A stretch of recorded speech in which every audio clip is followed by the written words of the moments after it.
फरोग़ इंसानी वसाइल के मरकजी वज़ीर ने IIT, JEE और नीट इम्तिहान का किया ऐलान। 18 से 23 जुलाई के दरमियान JEE मेंस और 26 जुलाई को होंगे नेट के इम्तिहान। JEE एडवांस्ड के इम्तिहानात अगस्त में कराए जाएंगे मुनक़िद।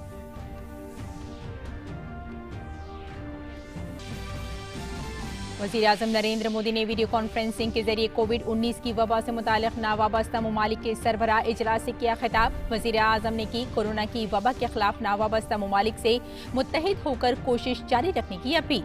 भारत के जमहूरी मॉडल की वज़ीर-ए-आज़म ने की सताइश।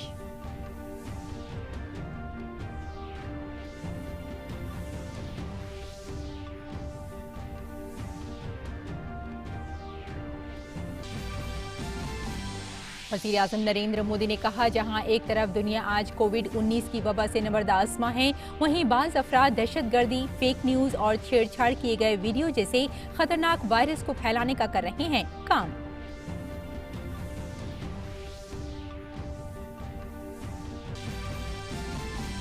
रेलवे ने किया वाज़े कि लॉकडाउन की वजह से फंसे मजदूरों को घर पहुंचाने के लिए नहीं लिया जा रहा है किसी किस्म का पैसा। 85% रेलवे और बाकी 15% पैसा दे रही हैं रियासती हुकूमतें। टिकटों की फरोख्त से किया इनकार, कहा रियासती हुकूमतें तय करेंगी कौन सफर करेगा और कौन नहीं।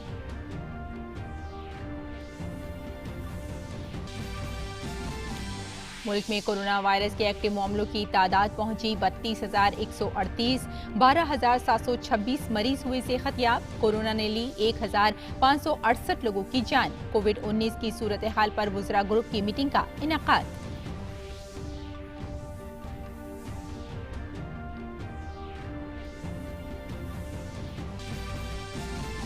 और दुनिया भर में कोरोना वायरस के मामलों में हो रहा है इजाफा। अब तक 35 लाख से ज्यादा लोग मुतासिर, 2,51,000 से जायद ने गंवाई जान। अमेरिका में 11,80,000 से ज्यादा लोग मुतासिर और 69,000 से भी ज्यादा अफराद की मौत।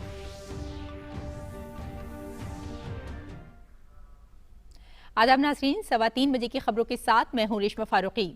आइए तफसील से आप खबरों पर नजर डालते हैं। इस वक्त तमाम तर ममालिक कोविड-19 वबा के खिलाफ जंग में मसरूफ हैं। ऐसी सूरत हाल में मुख्तलिफ इदारों ने इस आलमी बहरान से एक साथ मिलकर लड़ने का फैसला किया है। इस ज़िम्न में वज़ीर-ए-आज़म मोदी ने वाबस्ता ममालिक के इजलास से वीडियो कॉन्फ्रेंसिंग के जरिए खिताब किया। वज़ीर-ए-आज़म ने नावाबस्ता तहरीक से मुताल्लिक़ ममालिक से मिलजुल कर इस वबा से लड़ने पर जोर दिया। वज़ीर-ए-आज़म ने कहा कि इस वक्त कई दहाइयों में सबसे खतरनाक बहरान का इंसानियत सामना कर रही है। वज़ीर-ए-आज़म मोदी ने यह भी कहा कि जहां एक तरफ दुनिया आज कोविड-19 नामी बहरान से लड़ रही है, वहीं कुछ लोग दहशतगर्दी, फर्जी न्यूज़ और वीडियो जैसे खतरनाक वायरस फैला रहे हैं। वज़ीर-ए-आज़म मोदी ने कोविड-19 से निपटने में भारत की कोशिशों को भी उजागर किया। वज़ीर-ए-आज़म ने इजलास में भारत के जमहूरी निज़ाम की बात कही। वज़ीर-ए-आज़म ने कहा कि भारत ये जाहिर करता है कि किस तरह जमहूरियत और नज़्म एक साथ मिलकर इसे हकीकी अवामी तहरीक की एक खास शक्ल दे सकते हैं। Name should call upon the international community and the World Health Organization focus on building health capacity in developing countries.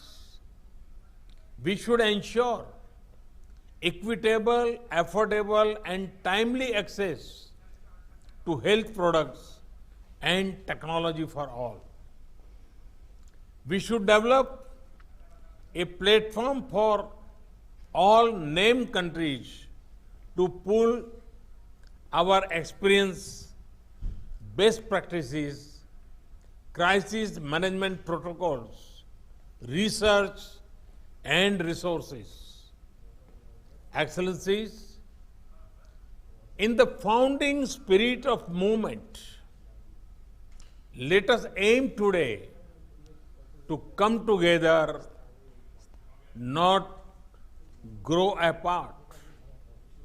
Each of us can be saved from the pandemic only if we all are. Let us work as partners towards an inclusive and cooperative global response.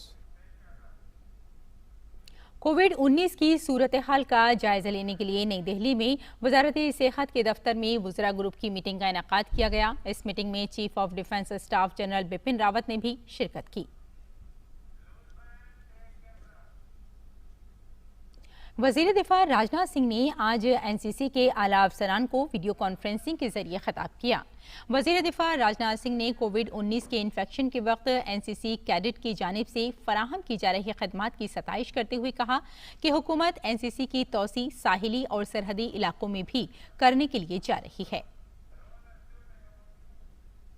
इस crisis में NCC cadets की और हमारे directorates की जो भूमिका है उसकी मैं सराहना करता हूं और हमारे एनसीसी कैडेट्स का जो बहुमूल्य योगदान है उस पर हमको पूरी तरह से नाज है। एनसीसी को हम लोग और आगे ले जाना चाहते हैं। हमारे प्रधानमंत्री जी की भी यही इच्छा है कि ये आगे जाना चाहिए और इस प्रयास में हम लोग लगे हुए हैं। इसका और एक्सपेंशन होना चाहिए। अब हम लोगों ने ये फैसला किया है कि एनसीसी यूनिट्स का कोस्टल और बॉर्डर के एरियाज में भी एक्सपेंशन होना चाहिए।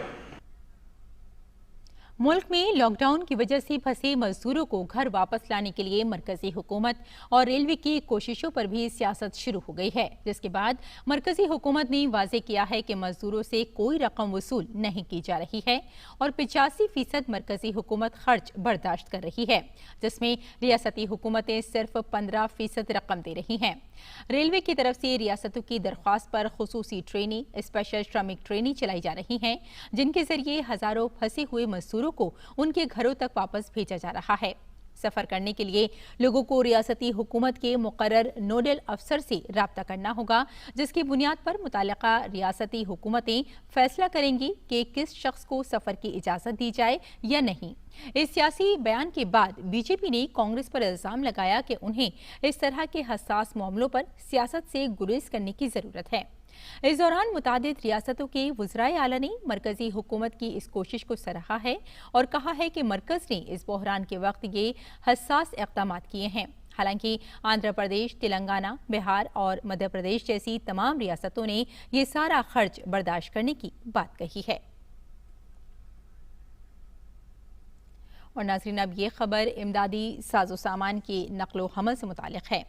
एयर इंडिया, अलायंस एयर, भारतीय फिजाइया और निजी एयरलाइंस ने अब तक लाइफलाइन परवाजों के तहत कुल 430 परवाजें चलाई हैं। अब तक तकरीबन 821 टन सामान लाइफलाइन उड़ान के जरिए 4 लाख किलोमीटर से ज्यादा के फासले पर पहुंचाया गया है। वजारत शहरी हवाबाजी कोरोना बहरान के दौरान मुल्क के दूर दराज इलाकों में जरूरी तिब्बी साजो सामान की तरसील के लिए लाइफलाइन परवाजें चला रही है। शुमाल मशरक़ी इलाके, जज़ायर और पहाड़ी रियासतों पर खुसूसी तवज्जो दी जा रही है, जबकि हुकूमत की जानिब से पवन हंस लिमिटेड जम्मू कश्मीर, लद्दाख और शुमाल मशरक़ी खित्ते में अहम तिब्बी कार्गो और मरीजों की आमदरफ्त के लिए हेलीकॉप्टर खिदमात फराहम कर रहा है। पवन हंस 3 मई 2020 तक 2.27 टन सामान लेकर 7,727 किलोमीटर की मुसाफत तय कर चुका है। मशरक़ी एशिया में दवाई, तिब्बी साजो सामान और दीगर इमदादी सामान पहुंचाने के लिए एक कार्गो एयर ब्रिज भी कायम किया गया था। मुल्क में कोरोना वायरस इन्फेक्शन की सूरत हाल की बात की जाए तो मुल्क में एक्टिव मामलात की तादाद 32,138 पहुंच गई है। मुल्क में 12,726 मरीज मुकम्मल तौर पर सेहतयाब हो चुके हैं। हालांकि इन्फेक्शन की वजह से 1,568 लोगों को अपनी जान गंवानी पड़ी है। फरोग़ इंसानी वसाइल के वज़ीर रमेश पोखरियाल निशंक ने आज ज्वाइंट एंट्रेंस एग्ज़ाम यानी JEE main exams, JEE advanced exams और नेट एग्ज़ाम की तारीखों का ऐलान किया है। जेईई मेंस एग्ज़ाम 18 जुलाई से 23 जुलाई के दरमियान होंगे, जबकि जेईई एडवांस इम्तिहान अगस्त में होंगे। वहीं मेडिकल कॉलेजों में दाखिले के लिए नीट एग्ज़ाम 26 जुलाई को होंगे। रमेश पोखरियाल ने कहा कि सीबीएसई के बकिया इम्तिहानात की तारीखों का ऐलान हम 1 या फिर 2 दिन में करेंगे। और नाज़रीन, अब रमज़ान और कोविड-19 की वजह से रमज़ान के दौरान बरती जाने वाली एहतियाती तदाबीर की।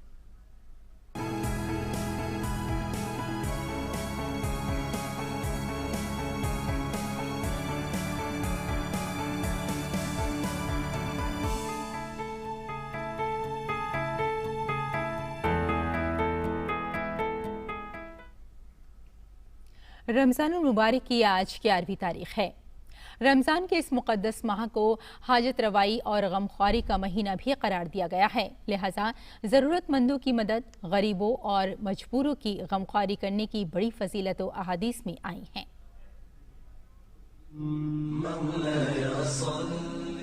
रहमतों और बरकतों के महीना रमज़ानुल मुबारक की रौनकें पूरी दुनिया और ख़ासकर मुस्लिम इलाकों में काबिल दीद होती हैं। इस महीने में कसरत से इबादत और बंदगी की जाती है और मसाजिद नमाजियों से आबाद होती हैं। कुरान करीम की तिलावत, जिक्र अज़कार का खूब दौर होता है। रमज़ानुल मुबारक और कुरान करीम का गहरा रिश्ता है। इसी माह में कुरान मुक़द्दस का नुज़ूल हुआ जो किताब हिदायत और सरचश्मे फलाह है, जिसमें पूरी इंसानियत की कामयाबी व कामरानी का सामान है। यह मुकम्मल फितरी दस्तूर हयात मुहैया करता है। कुरान इंसानों को इसकी जिम्मेदारियों का एहसास दिलाते हुए कायनात में गौर व फिक्र की दावत देता है। रमज़ानुल मुबारक उम्मत मुस्लिमा को ये पैगाम देता है कि हम जहाँ कहीं भी हों, एक दूसरे के लिए रहमत व शफ़क़त का पैकर बन जाएं। दूसरों की ज़रूरतों का भी उसी तरह एहसास करें जिस तरह अपनी ज़रूरतों को महसूस करते हैं। इस माह को हाजत रवाई और गमखारी का महीना भी करार दिया गया है। ज़रूरतमंदों की मदद, गरीबों और मजबूरों की गमखारी करने की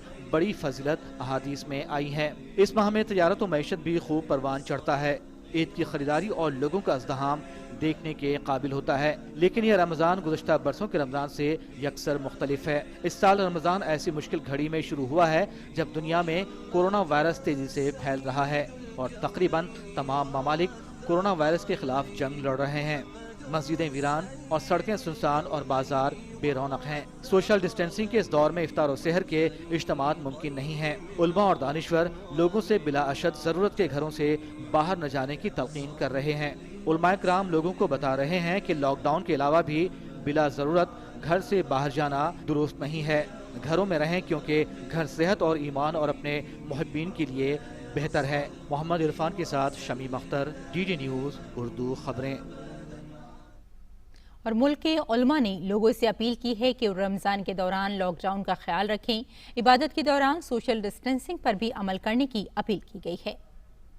मुल्क की मौजूदा फ़िज़ा में अभी कोरोना वायरस की वबा से मसमूम हो चुकी है।